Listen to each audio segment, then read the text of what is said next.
Welcome to Suman TV. నేను మీ నవీన్. ప్రస్తుతం మనతో celebrity homeopathy expert doctor Chetan Raju garu ఉన్నారు. హాయ్ సార్, నమస్తే అండి.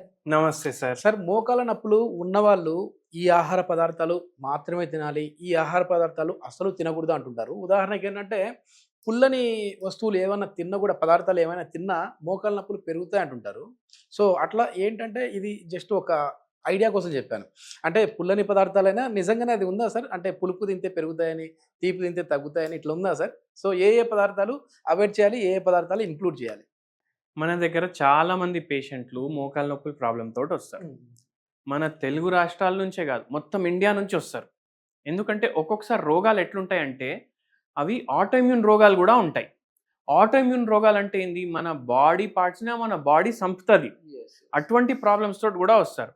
ఆస్టియోఆర్థరైటిస్ తోటి వస్తారు. జాయింట్ రీప్లేస్మెంట్ చేసుకోవాలి, కానీ వాళ్ళకు బాడీ సహకరిస్తలేదు, వెయిట్ చాలా ఎక్కువ ఉంది, వాళ్ళకి భయం ఉంది, వాళ్ళు వస్తారు.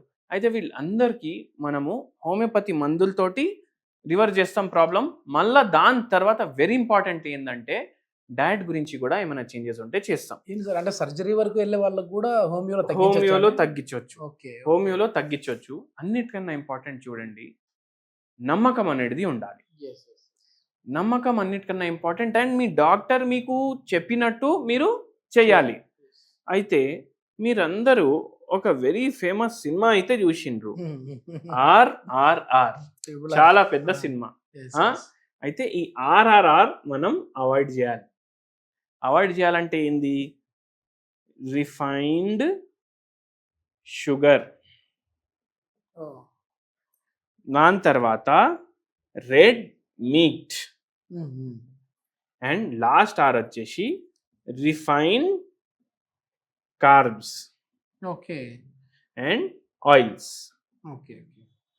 అంటే ఏంది దీని అర్థం? RRR అని అంటున్నారు, ఇవి అవాయిడ్ చేస్తే మనకు మోకాల నొప్పులు తగ్గే అవకాశం ఉంటుందా అనేసి మీకు అనిపిస్తుంది.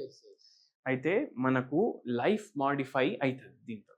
కొందరికి ఎంత బాధ ఉంటుంది. ఇప్పుడు పేషెంట్స్ వస్తారు కొందరు, వాళ్లకు లిఫ్ట్ ఎక్కాలి మన క్లినిక్కి రావాలంటే ఫస్ట్ ఫ్లోర్కి. దాని ముందు 3-4 మెట్లు ఉంటాయి. ఆ మెట్లు ఎక్కడానికి కూడా అమ్మయ్యా అని అనిపిస్తుంది వాళ్ళకు. సో ఇట్లా మనం లైఫ్ని మాడిఫై చేసుకోవాలి. 2-3 మెట్లు ఉన్నాయి, జర మెల్లమెల్లగా ఎక్కువడం, వీల్ చైర్ అవసరం పడకపోవడం, అట్లా మనం డయట్ సెట్ చేసుకుంటే దాంట్లో మనకు బెనిఫిట్ ఉంటుంది. హోమియోపతి ఏమో రోగాన్ని తగ్గిస్తుంది, కానీ లైఫ్ని కూడా మనం మేనేజ్ చేసుకోవడానికి రావాలి కదా. అయితే ఈ RRR అవాయిడ్ చేయాలి. ఇప్పుడు ఏంది? Refined sugar. మనం చాయ్లో చక్కెర వేస్తాం, ఒక్కొక్కసారి మనం రసం చేసుకుంటే ఇంట్లో చక్కెర చేసుకుంటాం, మళ్ళీ తర్వాత ఎన్నో ఫుడ్స్లో స్వీట్స్లో మొత్తం చక్కెర వేస్తాం. ఈ చక్కెరే కొనకండి మీరు ఇంటికాడ. అరే మళ్ళీ చిన్నపిల్లలకి పాలు ఇస్తాం కదా, దాంట్లో చక్కెర వేసి ఇవ్వాలా అనేసి అంటారు కదా. వాళ్ళకు కూడా చక్కెర ఇవ్వాలని రూల్ ఎవరు పెట్టిండ్రు? ఇవ్వకండి. చాయ్లా, కాఫీలో దేంట్లో చక్కెర వేసుకోకండి, అసలు కొనేసి తీసుకురాకండి ఇంటికి. అప్పుడు మనకు ఇది జర హెల్ప్ చేస్తుంది. మళ్ళీ రెడ్ మీట్. అంటే దీనికి రీప్లేస్ ఏమైనా ఉందా సార్? అంటే ఇప్పుడు కొద్దిమంది చక్కెర బదులు బెల్లం వాడచ్చా అని అంటుంటారు. చూడండి, చక్కెర తోటి ఇంత డ్యామేజ్ అయిందంటే బెల్లం తోటి ఇంత డ్యామేజ్ అవుతుంది. సో కానీ తక్కువ డ్యామేజ్ అవుతుంది, జర మీరు వాడుకోండి కావాలంటే. మళ్ళీ రెడ్ మీట్. రెడ్ మీట్ అంటే ఏంది? మీరు తినే మటన్ ఉండొచ్చు, లేదంటే ఇంకా వేరే పదార్థాలు కూడా ఉంటాయి రెడ్ మీట్లో, మీరు గూగుల్ చేసుకోండి. చికెన్ కూడా అవాయిడ్ చేయాలంట నేను. రెడ్ మీటే కాదు, చికెన్ కూడా అవాయిడ్ చేయండి. ఎందుకంటే అవి కూడా అన్నీ ఇప్పుడు కల్తీ వస్తుంది. మంచి ప్రోటీన్ ఫుడ్ అంటారు కదా సార్. ప్రోటీన్ ఫుడ్ అంటారు, కానీ మనం ఎంత ఉడకబెడతాం దాన్ని, మళ్ళీ దానికి ఇంజెక్షన్లు ఇస్తారు, తొందరగా తయారు చేస్తారు, అది ఫుడ్ చైన్ లో వచ్చేస్తుంది. అయితే అది కూడా మీటే అవాయిడ్ చేయండి కదా, తగ్గినప్పుడు వరకు అయితే అవాయిడ్ చేయండి మీరు. అయితే ఇది అట్లా అవాయిడ్ చేయాలి. ఇప్పుడు రిఫైన్డ్ కార్బ్స్ అంటే ఏంటి? ఇప్పుడు మీరు మార్కెట్కి పోతారు, మార్కెట్కి పోయి మీరు ఇప్పుడు పిండి కొనాలి, మైదా పిండి. మీరు మైదా పిండి ఏదైతే ప్యాకింగ్లో వస్తుంది కదా, దాని వెనకాల తిప్పి చూడండి ఏమని రాసి ఉంది పైన. అక్కడ రిఫైన్డ్ ఫ్లార్ అని రాసి ఉంటుంది. Refined flower. రిఫైన్డ్ అంటే ఏ వస్తువు పైన రిఫైన్డ్ అని వర్డ్ మీరు చూస్తే దానికి 100 కిలోమీటర్ దూరం వెళ్ళిపోండి మీరు. మీకు రిఫైన్డ్ అని వర్డ్ కనిపించింది అనుకోండి, రిఫైన్డ్ ఆయిల్ వస్తుంది, రిఫైన్డ్ ఫ్లార్ వస్తుంది, ఇట్లా చాలా రిఫైన్డ్ అని వస్తాయి. అవి వాడొద్దు అసలు. మైదా పిండి ఎట్లుంటది? ఇట్లా తీసుకుంటే అసలు రిఫైన్డ్ అంటే ఏంటి సార్? దాన్ని మళ్ళీ ఎక్కువ దాంట్లో ఓన్లీ ఎక్కువ మిగిలేది కార్బోహైడ్రేట్. కార్బోహైడ్రేట్ మిగులుతుంది ఎక్కువ రిఫైన్డ్ మైదా పిండిలో. ఇప్పుడు రిఫైన్డ్ అది దేంట్లో వాడతారు మనకు ఎట్లా తెలవాలి అంటే, మీరు ఏది తీసుకున్నా, బిస్కెట్ కూడా తీసుకున్నా, మీరు ఏది కొన్నా వెనకాల తిప్పి చూడండి దాని మీద ఏమేమి ఉంది దాంట్లో. రిఫైన్డ్ ఫ్లార్ అన్న రాసి ఉంటుంది, లేకపోతే ఆల్ పర్పస్ ఫ్లార్ అని అయినా రాసి ఉంటుంది. సో అవి వస్తువులు అవాయిడ్ చేయాలి మొత్తానికి. మీరు డయట్ బిస్కెట్లు, డయాబెటిక్ ఫ్రెండ్లీ బిస్కెట్లు ఇవి కూడా కొంటున్నారంటే దానికి తిప్పి చూడండి దాంట్లో మైదా పిండి ఎంత ఉంది, అది ఉంటే మీరు కొనకండి అది. సో ఇవి అయితే ఖచ్చితంగా అవాయిడ్ చేసినవి మోకాల నొప్పులకి. మన దగ్గర ఏ పేషెంట్ మోకాల నొప్పులకు వచ్చినా మనం ఒకటి చెప్పేస్తాం ఫస్టే. మన దగ్గర ఏ పేషెంట్ మోకాల నొప్పులతో వచ్చినా ఇవి అవాయిడ్ చేయమని చెప్తాము. అండ్ ఏం చెప్తాము, ఇవి అవాయిడ్ చేస్తే మనకు తగ్గుడు తొందరగా తగ్గుతుంది. ఇప్పుడు మొత్తం పేషెంట్లు వచ్చి అంటారు హోమియోపతిలో మొత్తం శాశ్వతంగా తగ్గుతుంది అని అంటారు కదా రోగం, మళ్ళీ మేము ఏది తిన్నా తగ్గుతుందా అంటే అట్లా తగ్గదు. కొందరికి తగ్గుతుంది, కానీ ఇప్పుడు 1 yearలోనే తగ్గాలి. 1 yearలోనే తగ్గాలి.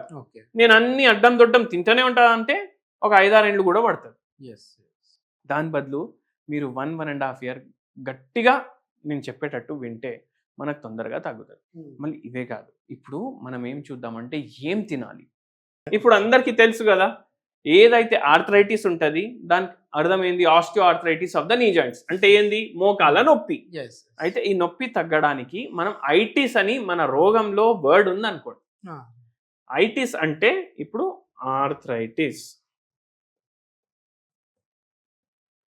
ఈ ఐటిస్ అని ఉంది కదా, ఇట్లా సైనసైటిస్ కూడా ఉంటుంది. ఇక్కడ కూడా ఐటిస్ అని ఉంది, ఓటైటిస్, హెపటైటిస్. Correct sir. ఈ ఐటిస్ అంటే ఏంది, హెపటైటిస్ లివర్ ఉబ్బిపోయింది మీది, ఓటైటిస్ చెవులో ఉబ్బిపోయింది, సైనసైటిస్ సైనస్లు ఉబ్బిపోయినాయి, ఆర్థరైటిస్ ఉబ్బిపోయినాయి మోకాలు లేకపోతే వేరే జాయింట్లు ఉబ్బిపోయినాయి. ఈ ఉబ్బుడిని ఇంగ్లీష్ వాళ్ళు ఇన్ఫ్లమేషన్ అంటారు.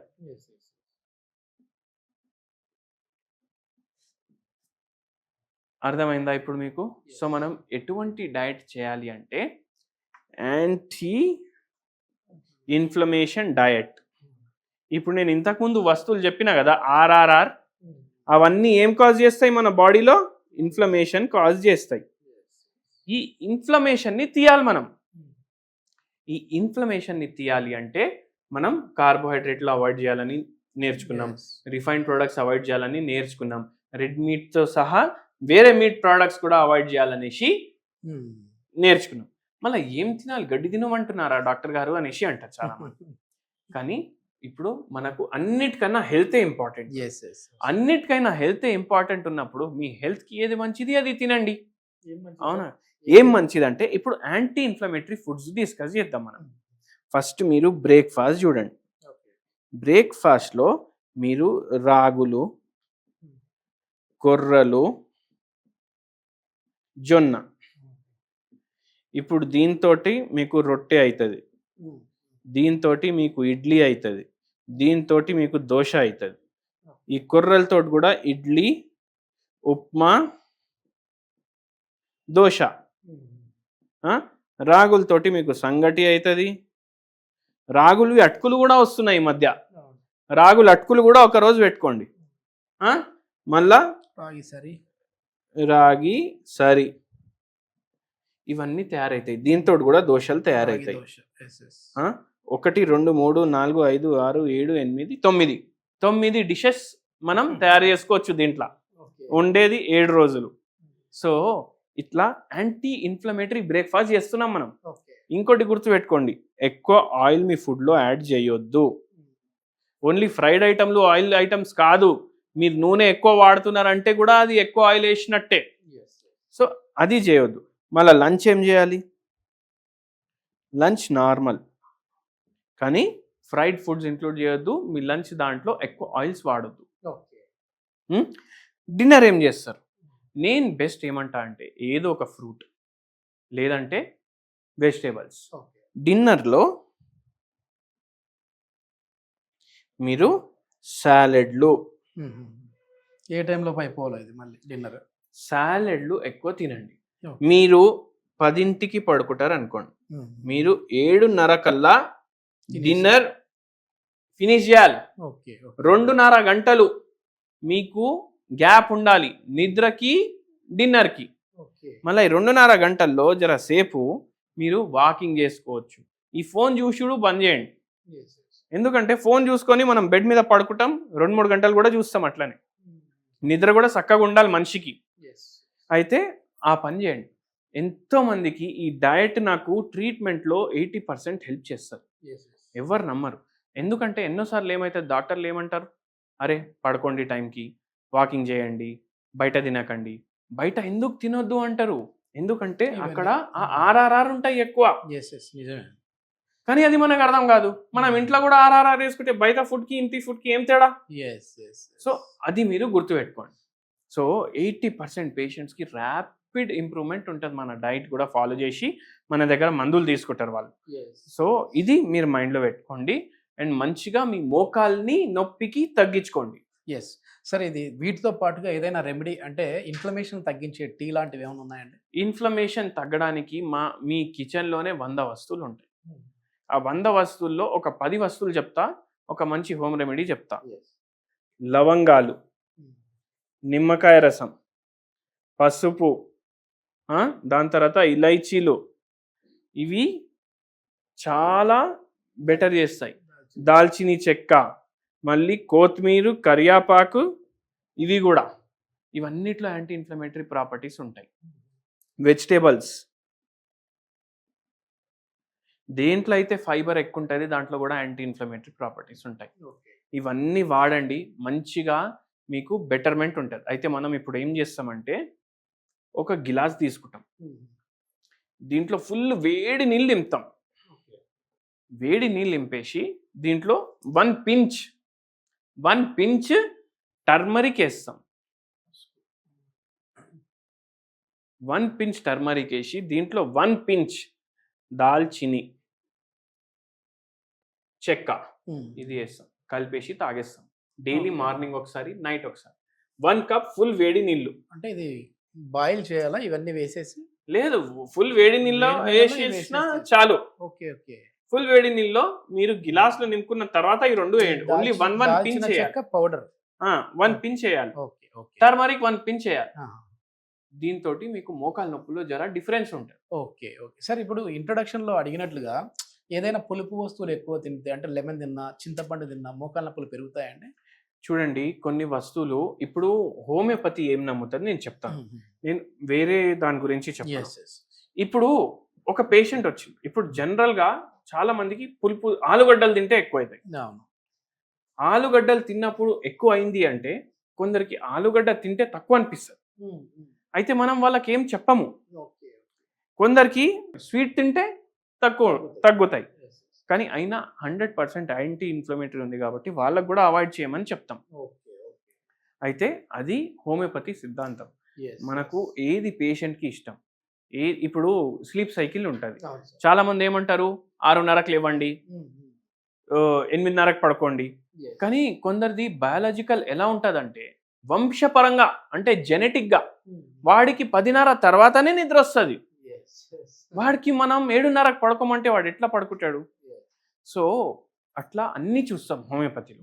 ఇది మొత్తానికి ఏంటంటే కేవలం మందులు ఒకటే కాదు, మనం తీసుకునే డైట్ అనేది కూడా మన మోకాల నొప్పిని కావచ్చు, ఇతర బాడీలో ఉన్న బోన్కి సంబంధించిన కావచ్చు, ఈ నొప్పుల్ని తగ్గించే విధంగా ఉంటుంది. సో సర్జరీ వరకు వెళ్ళాల్సిన మోకాల నొప్పులు ఉన్న వాళ్ళు కూడా హోమియోపతి మందులు వాడి వాళ్ళ పెయిన్స్ని అయితే తగ్గించుకున్నారని చెప్పి డాక్టర్ చేతన్ రాజు గారు చెప్తా ఉన్నారు. సో ఇట్లాంటి ప్రాబ్లమ్స్తో మీరు ఏమైనా సఫర్ అవుతూ ఉంటే దీనికి సంబంధించి ఇంకా పూర్తి వివరాల కోసము డాక్టర్ గారి కాంటాక్ట్ నెంబర్ ప్రొవైడ్ చేస్తా ఉన్నాం. మీరు నేరుగా సార్తో మాట్లాడచ్చు. Thank you sir.